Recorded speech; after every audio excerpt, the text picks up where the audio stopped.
If you had asked me before the match if I would have taken a draw, I would have said yes.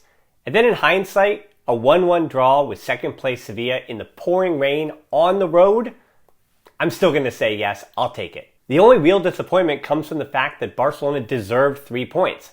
I don't know when the last time we can say, especially in a back-to-back match after the win against Elche, when Barcelona deserved all 3 points against a team as good as Sevilla. So yes, for all the Grinches out there, I'm going to be largely positive as we go over the 5 headlines from Barca's 1-1 draw with Sevilla. 1 is out of control. This is just a knee-jerk reaction, but I think what neutrals will take out of this match, unfortunately, is the fact that Jules Koundé got sent off with a red card with a little bit of help from Jordi Alba. And prior to that incident and after that incident, now you know if you regularly check in with this channel that I don't go after referees, but unfortunately today I think Carlos Del Cerro Grande lost control of that match in trying to be fair to both teams. I commend his wanting to stay balanced, but if those yellow cards for Gabi and Abde were indeed yellows, then I think Sevilla was also missing 1 or 2 when that game hit 90 minutes.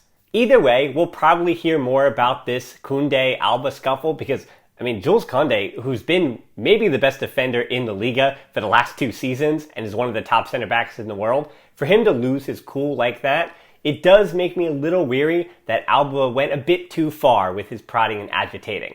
However, if Alba did just get that reaction by saying something that isn't really going to affect anybody in the long run and doesn't really hurt anybody, well, I think most teams can use an agitator and could use a villain, and if Alba's going to do the rest of his job, which I think he did today, then I'll let him be the villain. Number 2 is solid at the back. Before we get to some of the other bigger names or more impactful players in this match, I do want to mention that Gerard Piqué and Eric Garcia maybe put together their best defensive performance of the season, or at least the 2 of them together. They allowed to Sevilla in total 0 counterattacks in this matchup. And that is very commendable, especially Piqué coming right back in having missed Elche, and Garcia, as we said, came in for Piqué against Elche and hadn't played in the previous 2 matches before that. We'll get to Araujo in a bit, and Ter Stegen, unfortunately for all the haters that have been really after him this week, he had no chance on the goal, and he had 0 other opportunities to affect this match in a positive way, so we'll have to put him off to the side for now. I want to go back to Piqué and Garcia, because I don't know how much more we can ask of them in this match. Garcia got injured, Lenglet came on for him, and even with Lenglet, Barca's defense didn't skip a beat. Lenglet was where he needed to be. He did lose that ball getting forward once, but if Lenglet can be that, I guess in this case, 4th center back or 3rd center back with Araujo as a right back, then Barcelona can keep him around, and he winds up being a good player for them in that role. 3 is Frenkies' 3rd position in 3 games. While I wanted to make this category something about the midfield, whether it was Gabi, and I think there will be a lot said about this midfield because both Busquets and Gabi are missing the next match, so maybe I should have waited on this Frenkie category, but I did want to talk about it here. I thought Busquets and De Jong were both superb defensively in this game, positionally. I already complimented Piqué and Garcia. Araujo, as I said, we're going to get to him, you know how good he was, and Ter Stegen as well, Alba on one side. But Busquets and De Jong kept that line of confrontation of Sevilla high in Sevilla's own half of the field. That's how Barcelona recovered so many balls and make sure, especially in that first half, that they were the team attacking on the front foot. And in the later parts of that game, when Sevilla were down a man, Busquets and De Jong continued to put that pressure on. And a lot of credit is due to all the little things that Frenkie de Jong was doing. It's going to be a while, and I do want to say that I want to be patient with both Xavi and Frenkie de Jong as they figure out where best to fit him alongside Gabi and Nico and Busquets and Pedri potentially when he comes back. So I don't think Frankie's going to be at his best for quite some time now, and I want to be patient. But in the meantime, if Frenkie de Jong can have the game like he had against Sevilla, where he's complementary to the players that can get you a result, I will sit with that. I will take that, and that's okay. And before we move from the midfield, it is telling that Gabi played as both an interior and as a false 9 again today in the 2nd straight match. I'm going to talk about Gabi all season long. More stuff on the podcast. He's really good. Let's move on. 4 is set piece strength and weakness. We saw both the best and the worst of FC Barcelona on set pieces today. Of course, I'm speaking about the 2 goals in the match. One being conceded by Barca on a set piece, the other one scored by Araujo. And I think the first goal from Sevilla was disappointing for me. It came off a set piece after some good defending from Barca. Shots were 10-1 prior to that goal. And defending better, that being Barca on the counter, as I said. The goal happened, it's a short corner, Papu Gomez getting inside the youngster Easy Abde, and nothing Ter Stegen could do about it. And prior to that, as I said, Barca were not allowing any space for Papu Gomez or Ocampos. And it just takes one moment of focus, or I don't know what it was. It could have been a miscommunication. Again, Abde and Piqué, if I'm doing my math right, they playing their third or fourth game together all time.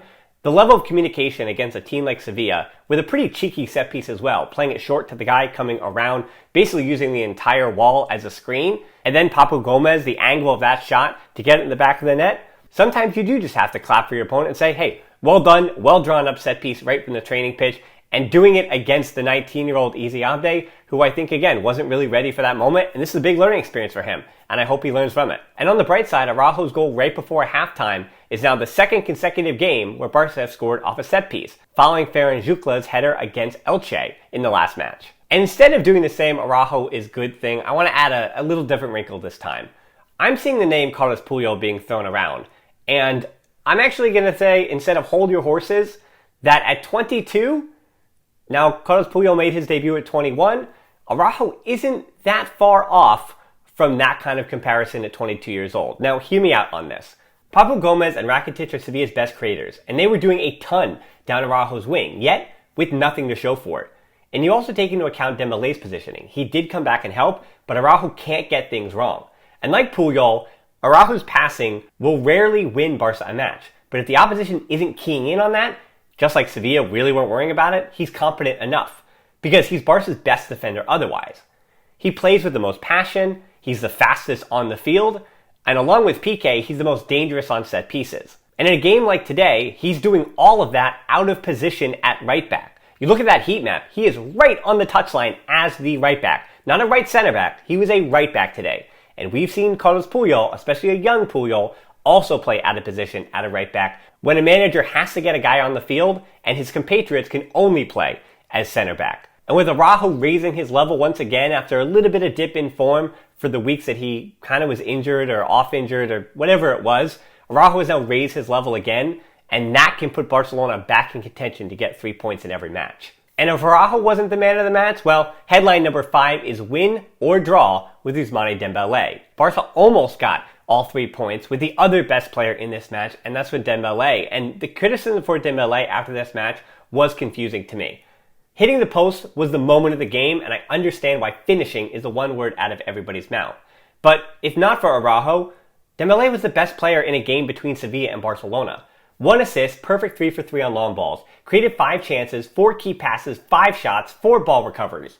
And of course, even with what I would call a really good Dembele game, yes, losing the ball 25 times, not ideal. A player who's playing as a winger and not even a center forward should be losing the ball somewhere between 11 and 15 times if you play for an elite side. So 25, still too many for Dembele. And the other negative, yes, 0 goals from 8 appearances isn't necessarily what you want to see from him, but that's not what's being asked of him. He's being asked to make key passes, to create chances, and to assist.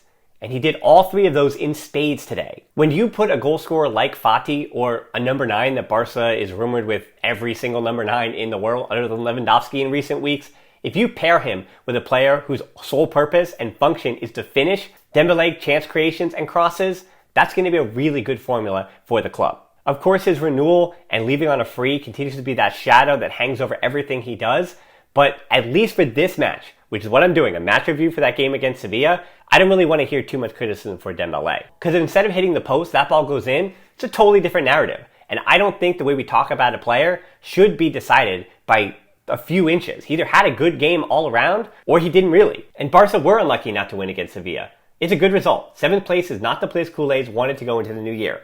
But with how bad things have gone, losing Messi, all the injuries, new manager, you know the list, being 4 points if Atleti wins tomorrow, 4 points off 4th place, with Real Betis and Real Sociedad and Rayo Vallecano potentially in that mix. Barca are not only right there in 4th, but they're right there in that mix for 3rd as well. I think it's a spot that Culers would take when they think of all the negative things that have culminated to this moment. I think the club is going to be much better in the second half of the season, especially, and this is a big if, Fati and even Braithwaite and Pedri and all those injured players can come back and contribute. So as for the housekeeping around here, I have 1 more podcast and 1 YouTube video coming out before Christmas. And then after the break before the new year, there'll be 1 more podcast and maybe a YouTube video. But if you don't want to miss any of the content as we head into the new year, make sure you subscribe to this channel, even give this video a like. And as always, until next time, Forza Barca.